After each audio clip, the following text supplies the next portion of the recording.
This is Reah, and this is Just the Who of Us, where we talk about a range of topics, including life events, current events, spirituality, entertainment, family relationships, as well as answering listener questions and more. Today we have with us Mykella, and she is here to talk about intersectional well-being and how to change your well-being, how to change well-being in ourselves via the workplace.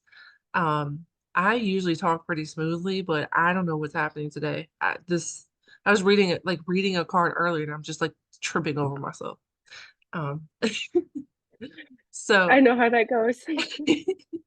so to I haven't really done any episodes like this, and so I'm really excited to have you here because it's something that sometimes I kind of forget because I'm not actively in the workforce, so to say. So I have my own business. I have two businesses of my own. One is mostly this, I'm talking to people, and the other one is a commercial cleaning business. So all of my employees currently are my family, my teenage and young adult kids, and my husband. So Mhm. I don't really think about topics like this because I'm not in the workforce working for someone else, right? And so it's, I'm glad to have this conversation because it's just something that I wouldn't have thought to talk about, but it is a really important topic. So thank you for being here to talk about it with us. Thank you for having me. I'm really excited to dig into this. Absolutely. So the main thing that we're going to talk about today is what are the challenges within the workplace and why is this an issue we need to focus on? We have a couple points we want to touch on, but first I want to ask what kind of got you into, hey, this is something I want to focus on because it's something I'm passionate about and I think other people should hear about it. Absolutely. Yeah, so for the listeners, hi, my name is Mykella Auld. And what got me into these conversations and doing this work and starting my own business, the Workwell Studio, is I, like many of us, spent about 10 years out of, school, working my way up a ladder, getting into a position that was like the position that, I thought I wanted at 18, 20, whatever the random year was that we have to like make these decisions, Hmm. and got into an organization that in my field is really prestigious. And I got there and I was like, yes, I've made it. This is wonderful. I now can like spend some time working on like my leadership skills and develop a little bit more and figure out what might come next. But I've meet that big milestone. And I got there, and within 8 months, I was being diagnosed with like long-term diseases. I was being diagnosed with like multiple mental, physical health issues that I had never dealt with before. And I got really sick. And it took me a long time to figure out why this was happening. Um, and I think this is the classic story. You get to where you want to be at, and you look around and you're like, oh, this is not what I thought it was going to be. And now I'm not who I was before I got here. And so I got really depressed and spent a lot of time questioning, like, if this is what life is supposed to be like, if this is what I'm supposed to be doing for the next 20 years, why am I here? Like, what is the point? What is the purpose? And we know that a lot of folks are asking those questions. A lot of us have asked those questions, especially over the last 4 years. And so I came out on the other side of that, determined to help make a change in spaces where I could. And so my background is sociology and organizational leadership. And so seeing things through the lens of culture and through the lens of social patterns is how my brain works. And I came out of that fog and was like, this is what I'm going to do. I'm going to sit down and we're going to go back to all the research that I've done in previous roles and figure out how to support our leaders and our organizations so that we're not making people sick. And the Workwell Studio was born out of that, and that is the origin story for me in this work. Nice. Um,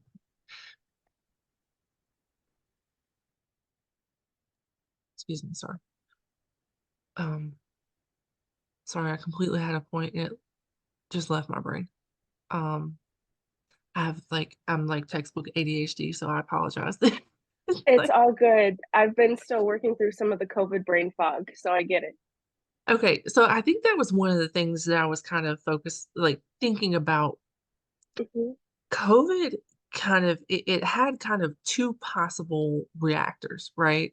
You could either kind of be overcome with this situation, and for a lot of people financial difficulty because a lot of people were out of work. We have mm, customer service based jobs, we're very interactive, and we can't do that when we don't really know yeah, what's going on. So and then you have the other part who, like, we started really prioritizing our finances, focusing on stocks and different long-term things because it was kind of like, oh, okay, well, this could happen again, and then like we could be stuck. mhm, Um, I've noticed kind of since then this shift in like self-employment. yeah, A lot of people took a lot of time to reflect on, okay, what can I do through this situation? And what can I do so that I don't really have to be in this financial situation again because of factors around me that I can't control, right?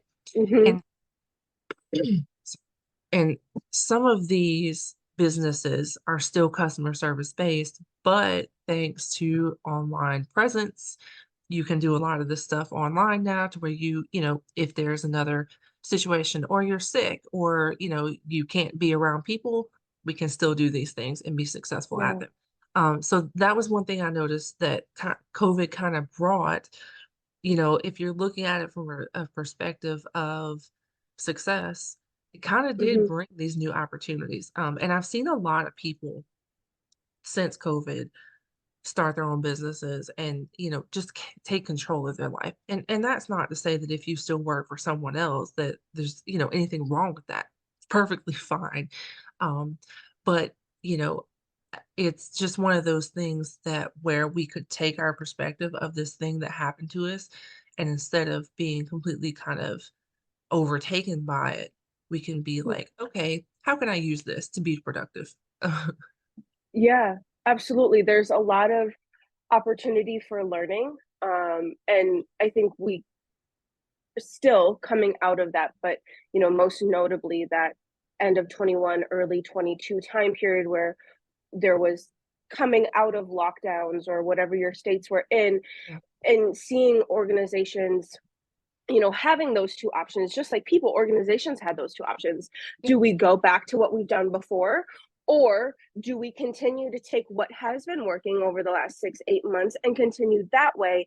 And a lot of organizations decided to go back to what had been and prioritizing old methods and yeah, old ways of doing work. And to your point, it's creating this chain reaction of like, well, if I'm needing as a person, as a human, if I'm needing something to change in my life and my employer is unwilling to change anything, this right. workplace culture, this dynamic is Mhm. no longer what is best for me. And Yeah, I need to go make some moves. And so, I think later on in this conversation, we'll get more to like those challenges and issues points, like you brought up early on. But like that really is a pivotal moment for us right now when we're looking at the intersection of organizations and people and how that relationship works. yeah, yeah. So I want to ask you one question. What is what can you tell our listeners a bit about yourself and your background in the oh wait, we kind of already discussed that.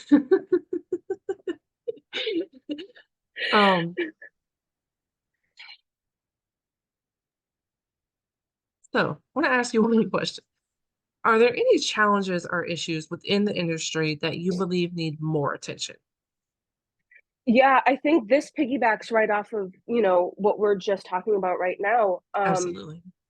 Folks are tired, and I'm tired, you're tired, we're tired. And I'm not talking like, oh, let me take a nap or find a Right. time to take a nap and come back to this.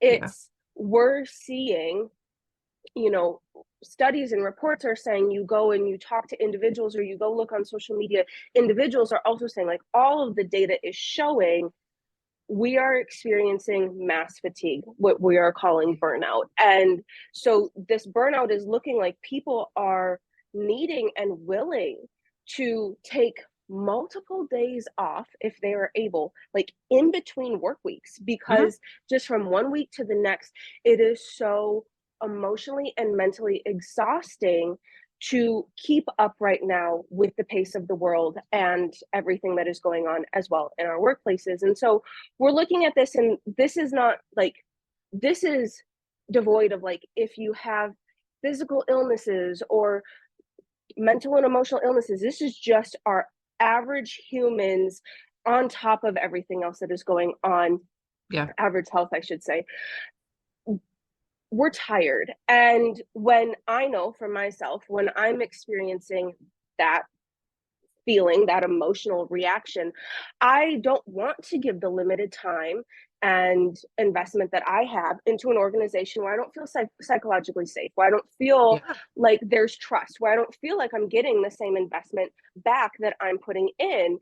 Yeah. And so we're seeing this happen. And the challenge that we're seeing, there's a lot of things that experts, keep bringing to the table. And like the most direct through line is a lack of strategic vision. And there's two sides of this. So we've got organizations on one hand that are innovating too fast, which means they're taking anything and everything that is coming to them and they're implementing that change very, very quickly. So, Mhm. there could be new policies, new procedures, new HR benefits rolled out for employees. They're implementing new service delivery models, new products, new platforms, just all very, very, very quickly.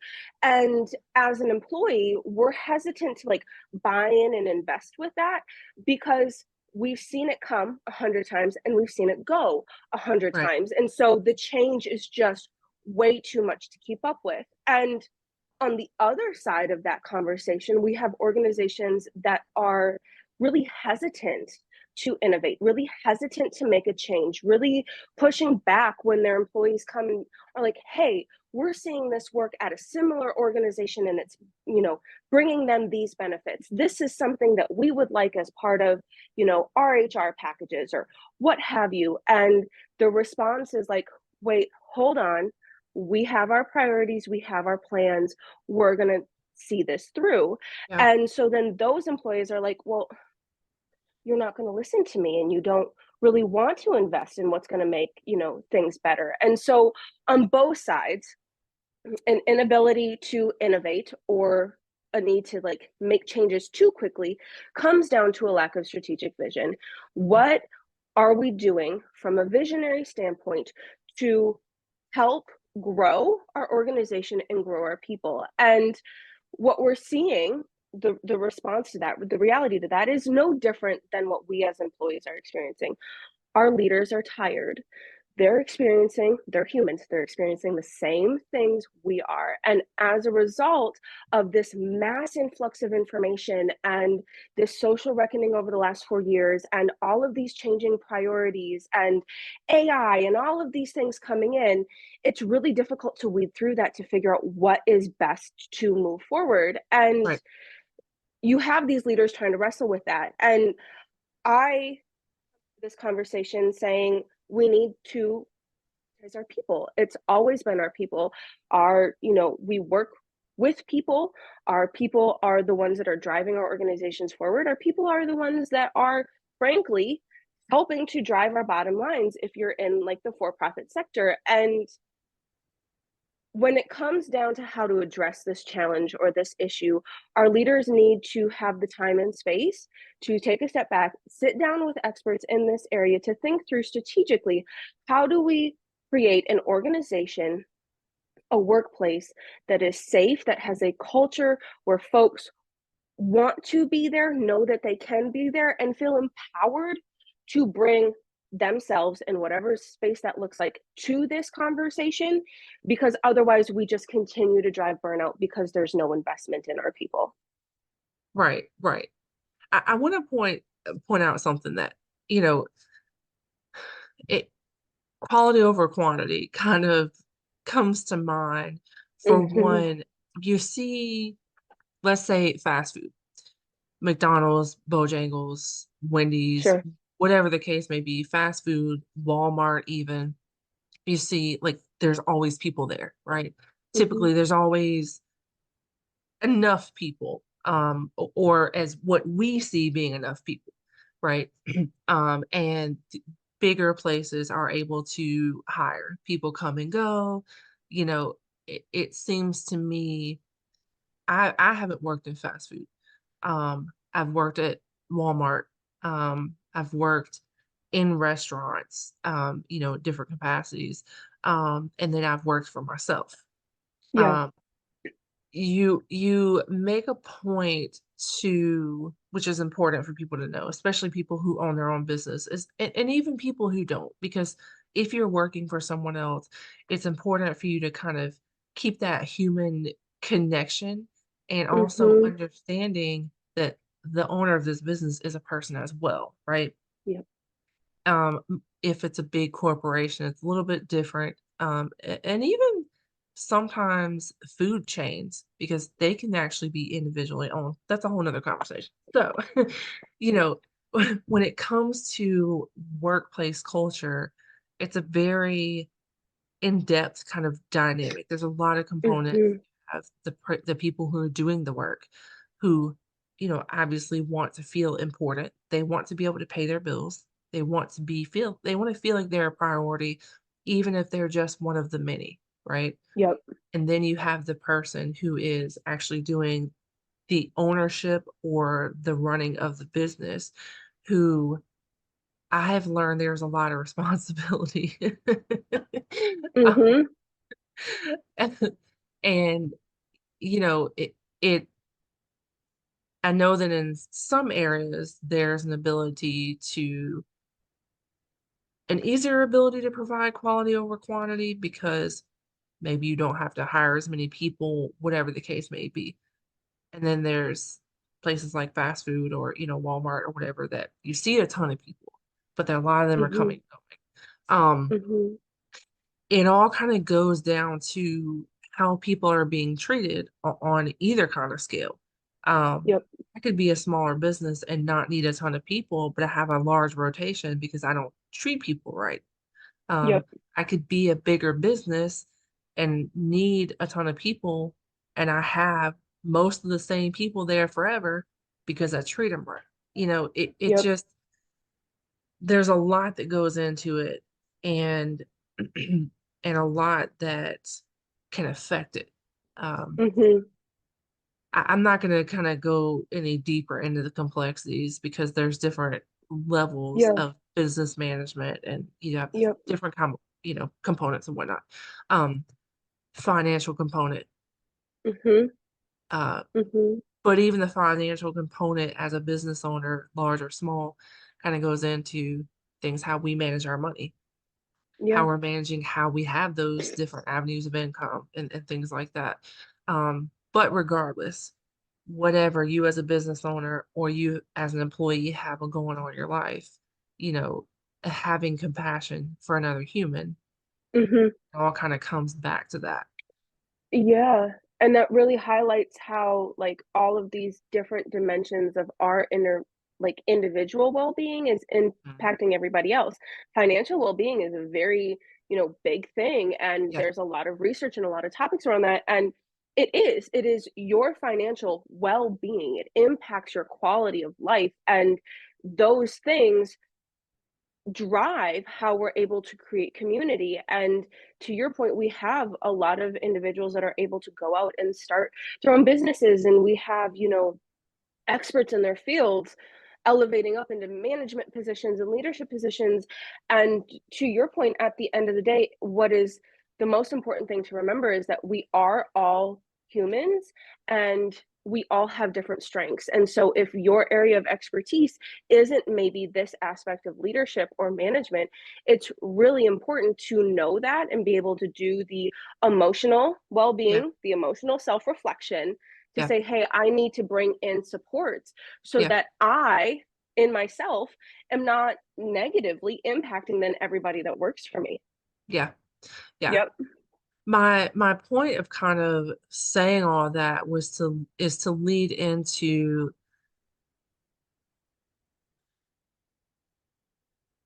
the focus of intersectional well-being.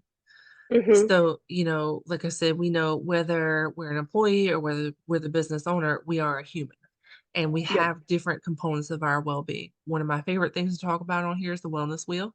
And Yes. it applies no matter what degree in a business pertains to you Hmm. or what level you are in a business. Tell me a little bit about for those who aren't familiar, what exactly is intersectional well-being and how can it be a focus on changing workplace relationships? Absolutely. So you mentioned the wellness wheel. There's a few different theories around like the dimensions of wellness. The one that I work from, the theory that helps drive a lot of the work that I do, is the eight dimensions of wellness, where we're looking at eight dimensions of wellness. So your social, your emotional, your physical, your financial, your spiritual, your intellectual, your environmental, all of these things. And I think I only listed seven, but you get the point. You And get the point. so um all of these things are impacted by the society and the systems that we live in. We Mhm. as individuals really can only be as great for a sustained period of time as the systems that we live in. Yeah, And for us in the society that we live in here in America and most Western countries, the cultural norms and the societal expectations, you can see they are driven back to our workplaces. They are driven back to the organizations that are driving all of the aspects of our society. And I'm not going to take the turn into talking about the political aspect of that, but we know that that is real and that is ever present. yeah, But just yeah, focusing on the communal aspect and the societal aspect of things, I think there is a piece here that is historical. I shouldn't say I think, we know the yeah. research shows that there is a piece here that is historical. And so going back to how does an intersectional lens of well-being or wellness impact our workspace, or how does the workspace impact, vice versa, that symbiotic relationship? There was this image that came out in 1964. It's called the anger transference visual by Richard Sergin. And what it is basically just shows the emotional transference process. And I think a lot of us have seen it. The boss in this visual, the boss yells at the employee, and it's the 60s, so they're both men, but the boss yells at Right. the employee comes home, yells at the wife yells at the child kicks the dog. This Yeah, is not new. This is something that we're very familiar with. I think a lot of us here in America. That's 60 years old. yeah, That social commentary was 1964. This is not new. We've right. been trying to figure out how to navigate these spaces, and it shows the impact that our workplace cultures and norms have on the rest of society. It's teaching us how to engage with our partners. It's Mhm. reinforcing what is okay for us to teach our children and our youth and how to navigate their emotional well-being. And so, to your point, as much as like these things impact us financially and in our financial well-being, they impact our emotional, our social, our mental, our spiritual being as well, because Yep. that is what we then learn to be okay, or are conditioned to believe is acceptable. And I think we take a look at that. That's 60 years old now this year. And then we take a look at a study that came out in 2023 from UKG that suggests for almost 70% of people, their manager has more impact on their mental well-being than a therapist, doctor, and equal to their partner. That is a data point that we have Yeah. seen all over social media, all over newspapers over the last, you know, 8 months since it came out spring 2023. And that's showing you that 6 years later, that reality is still real. And so Yeah. our well-being is incredibly enmeshed with what is happening in the cultures of our workplaces. Yeah, 100%. Yeah. What is so the study that you referred to, just for my notes, what is that Mhm. study called? Or do you know what it's called? It's from UKG, and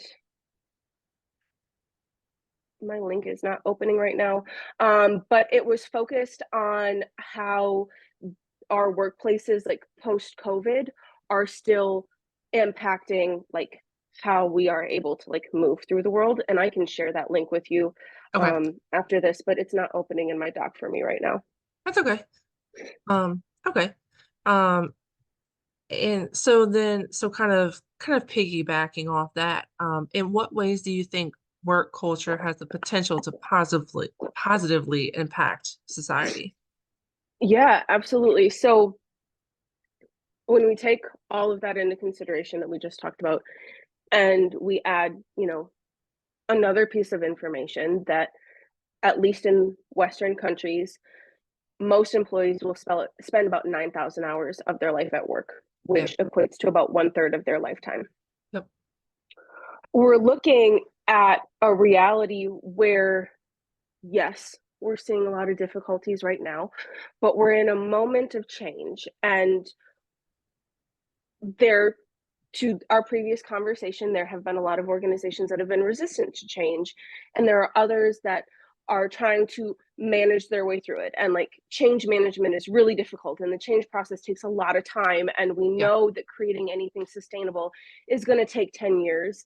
And in the process, all of us are like, I don't have the time and energy for this. But if we keep working through that change, and we keep showing to organizations, to leaders that may be more hesitant and resistance to that change, that adopting, a policy or a practice that helps to give folks more ownership over their life back, it helps to impact all of the bottom lines. So there are a number of studies that show that when we prioritize employee well-being across all of these dimensions, we see a decrease in the amount of money that organizations need to put into insurance for their teams, because you see a decrease in the amount of times that that is used and the severity to which that is used, because people Yep. are healthier. And I'm not talking physical Yeah. health, I'm just talking like your quality of life is Yeah. better. And we know that where there are organizations that have the resources and the privilege to invest in this, we want to be able to engage with them to help show everybody else that may not have those resources right now or those skills. This is what we can do. And so we're right now in the space of like, what is this blueprint? We know kind of what a cultural blueprint, a cultural strategy looked like pre pandemic. What does it look like right now? And so we're at this space where taking what is happening socially and taking what's happening in the workplace can combine to help us co-create things that are overall better. We're going to see a lot of disruption, but disruption isn't bad, and Right. it Yeah. really is good, and it can disrupt a lot of these things that are, new Gen Z employees coming into the workplace are calling out, and rightfully so. They're identifying these toxic things that are happening. And for those of us that have become comfortable and complacent with that, life is about growth. And I believe that we should be on an like ever learning journey. And I'm not saying go back to school. Absolutely. I'm not saying go Right. back to school, but like let's invest in what's going to make, you know, us better and make us, get to the next level of our life. And I don't believe the next level of our life is more time in the office. I don't believe that the next level for us as a society is buckling down and putting in more hours. We know that that doesn't work. It Yeah. hurts people and it's killing people. And so for me, the positive impact is limitless. We just need to be able to get really comfortable being uncomfortable for a while so that we can Right. create some disruption and some new processes. Yeah. I just looking so at HBS working knowledge. Um, I looked up how long does the average social cultural change take? Mhm. The average is said to be for a bigger company about 3 to 5 years, right? Yep. And so imagine for a smaller company, a little bit less time, you have less people involved, less people to affect and whatnot. But that just goes to show that it's not an instant thing. It's something that Mm-mm. takes work, it takes involvement, it takes consistent change. Um, are there any are there any strategies or practices that our listeners can start and or lead with in whatever roles they hold to try to reach this common goal within the workplace? Mhm. Absolutely. I think there's a few things. I want to go back to that point that you brought up real quick of it takes 3 to 5 years. Yeah, Having done this throughout my career, it takes 3 to 5 years to stand it up. Absolutely. If we're wanting it to be sustainable and like change capable, but not like completely crumble and fall, yeah, we need another 5 years on that. yeah, So we really are having to do a mindset change, which comes with any change process of we're looking at something that's not going to happen next quarter. We're looking at something that if you are a large organization, you need to start planning for that now so mhm, that when you get to the, first quarter of 2025, excuse me, you're ready to start implementing some of those things because it's going to take a really long time. yeah, And so um that absolutely. And so when we look at the individual aspect, when we look at like, okay, I'm mid management, I'm an employee, I find myself now as a new director or executive. What can I do? And I think, well, we know there are two different answers. So we've spent a lot of time talking about the societal level of this and organizations as just like these ambiguous beings that exist. yeah, But the leaders are the ones then that we are wanting to support to be able to drive the change in a way that works in yeah, response to the people that they are working for. Because let's get very, very clear, our leaders work for the people that they supervise, manage, or lead. And so when we're looking at that, there's an like intersectional leadership coaching is something that is becoming more and more prevalent. We saw a big uptick in executive coaching, looking at how do you know build your presence and drive your goals forward and all of these things. And yet there's this piece kind of coming after that that's like, okay, how do you lead? Like, right, we're right, people. How right, are you showing up in those spaces? mhm, And investing in a leadership coach that can take the time to help you understand you better as a human and your goals, your needs, your values, and then to understand how that intersects with the role that you're currently playing as a leader in your organization to help drive some of those tangible next steps to be able to support your humans is going to be transformative. And I'm not asking people to spend the limited finances that they have right now, which you and I've talked about, on something like this. I'm asking the organizations to understand that every single time you promote a expert in the field to a leadership position, they are an expert in their craft. That does not necessarily make them an expert in leader. And I yeah, am not saying that they are not going to be capable. That is a change. You're asking somebody to take on a whole new skill set. And anybody with anything is going to need time to learn that skill set. And you're asking them to do that at a time where the demands on their time exponentially increased because now they're a leader. And so, as an organization, to believe in your leader is to put your money where your mouth is. And so, start investing in the professional development of your newly promoted leaders through leadership coaching so that they can have the support that they need to learn new skills that they may not have had as an expert in their field because they didn't need that. And they right, do now. yeah, And on the other side, if you are a staff member, an employee, and you're not finding yourself in a leadership position, and you're like, how can I navigate through this in a way that isn't going to like make me die inside every day? There are resources. Is a growing number of coaches in the field that are interested in effective and non-expensive measures to help you better understand you. And we're going back to that wellness wheel, the 8 dimensions of wellness or whatever your well-being model is that you adopt for yourself Yeah. to better understand what that looks like. Um, this is kind of a polite act of resistance. What I'm asking you to do is to resist the idea that our work life needs to be the primary component of what we do every single day.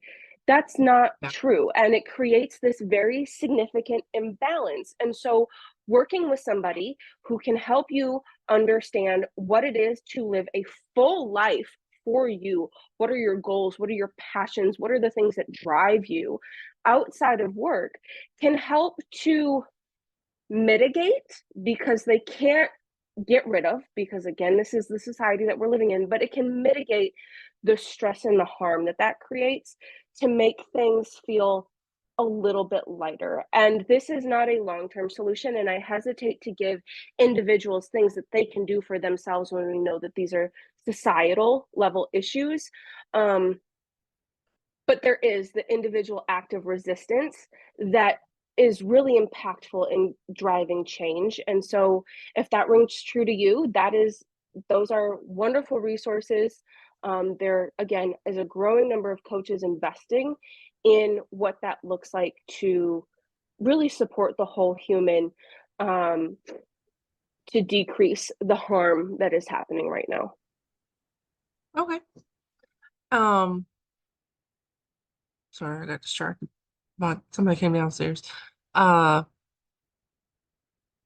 I Where can we I do have another question as soon as I remember what it was. But let everybody know where we can find you on social media, your website or any socials that you want to give out. Absolutely. So I have a website through the Workwell Studio. It is www.theworkwellstudio.com. So pretty straightforward. I have a LinkedIn. My personal LinkedIn is Mykella Auld. Um, my name will be attached to this podcast episode, so you can just put that name in there and it'll come right up. Or the Workwell Studio also has our own LinkedIn page under the same name, the Workwell Studio. Um, and those are the places right now that we're really driving traffic. And we're really excited to engage with folks. You don't need to want to work with us to come engage in these conversations that we're having on these platforms, um, to expand the community that is investing in this work. I so my husband works in telecommunications, and he's been with this company, I mean, since it was literally starting up in the CEO's like den. Um, so he's been with them, since the very beginning. And pre right before COVID, um, they started doing these kind of exercises. They would have, different people come in and speak. They would also have kind of like fun days. Like they started playing volleyball, like sand volleyball, and just different things to, elevate the workplace Hmm. culture. And I thought that was really interesting because, and even now, since I've noticed a sense of kind of like family more so, Hmm. and it's one of the things that the owner of this company is really about. He's really about family, and he wanted to make sure that his workplace culture was a very comfortable and safe and healthy place. Um, Yeah. and I just thought it was really interesting that, to kind of bring in these activities. Now, not everybody maybe can do that. But there's little things. I worked at Food Line. I was a deli assistant manager, and at the store manager at one point. I guess she just kind of noticed she had been there for a little bit. She was kind of new, but she knows some things, and she just started once a week having like a little pizza party in the break room. Just celebrating people's birthdays, just little small things that kind of reminded people like, "Hey, we give a crap about you," you know? Mhm. Mhm. Um, so it's just it can be little things, you know, it Yep. to improve the workplace culture. It doesn't have to be this big giant. If it's necessary to drastically change things, then yes. But sometimes, and even it can start by these little things to just let people know that, hey, like you are important to us. We appreciate you. Mhm. Mhm. Absolutely. Absolutely. It absolutely can be um, the little things that are driven by what the employees are stating that they need and want. Right. Right. We see the little things implemented very often by like, "Oh, I as leader think this is what we should do," and it fails Yeah. because we didn't engage our employees, and so I think going back to that communal aspect of things is all of us are adults here. Engage all of us. We all need to be a part of these conversations to move this work forward. And so, leaders making these decisions by themselves has proven to not be effective to the point of your husband's employer. It's Yeah. something where they're all engaged, they're Yeah. all invested, they're all I can only imagine that if somebody has a new idea, they're able to bring that to the table and say, Yeah. hey, I think this would be really successful. Or hey, I know we used to do this every Wednesday afternoon and we're seeing a real decline in people wanting to do that. We should figure out why. Are we taking time away from what they're like needing to work on before they leave that out Right. the Yeah. door? Yeah. Or is this just no longer the right fit for this group of staff? Like it needs to Yeah. be able to be flexible and it needs to be driven by the voice of the community that is created in that workspace. And so I think that's absolutely true. Yeah. Well, and we know that effective communication involves both parties, right? Yep. So I can't just spew out these ideas myself and say, oh, this is what it has to be effectively communicated to what's beneficial to everyone involved, or Mhm. it's not going to be effective. It's a Absolutely, nice gesture, but absolutely. it might not be effective. 100%, 100%. Yeah. Well, is there anything else that you would like to cover today? No, I this was an amazing opportunity. Thank you for having me on. I really Absolutely. enjoyed this conversation. It is wonderful to talk to people about the work that we're doing. Yeah, if you're interested in talking more, reach out to us at the Workwell Studio. Okay. Um, and we would love to continue this conversation. So thank you. Absolutely. All right. Well, thank you for being here, and we look forward to hearing from you again. Wonderful. Thank you. Check us out on YouTube at Reah Higgs, ReahHagues. You can also keep up with us on Instagram at Just the Who Podcast and Facebook at Philology.